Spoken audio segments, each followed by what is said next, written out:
இறைவன் கிட்ட ஞானத்தை வாங்கிறது அவ்வளவு எளிது அல்ல.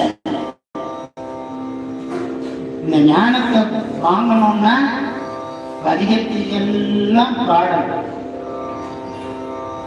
அப்ப எவ்வளவுதான் சார் பாடணும் அப்படின்னா 18,554 பாடல்கள் இருக்கு. இது அத்தனையும் பாடினாதான் இறைவன் ஞானம் கொடுப்பார். ஏன்னா நமக்கு அந்த அளவுக்கு ஞானம் ரொம்ப ரொம்ப கம்மி. அந்த ஞானத்தை எல்லாம் அருளாளர்கள் பட்டியல் போட்டு கொடுத்திருக்கிறார். நாம எந்தெந்த நிலையில எந்தெந்த ஞானத்தை அடைய போறோம் அப்படின்றது எல்லாம் ஒரு பட்டியல் போட்டு கொடுத்திருக்கிறார். அதையெல்லாம் இங்கே சொன்னால் மிக விரைந்து காணப்படும்.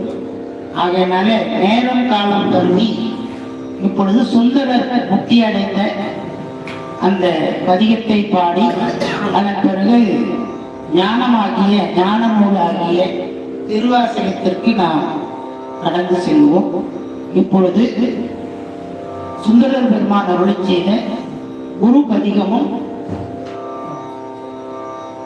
அவர் முக்தி அடைந்த பதிகமும்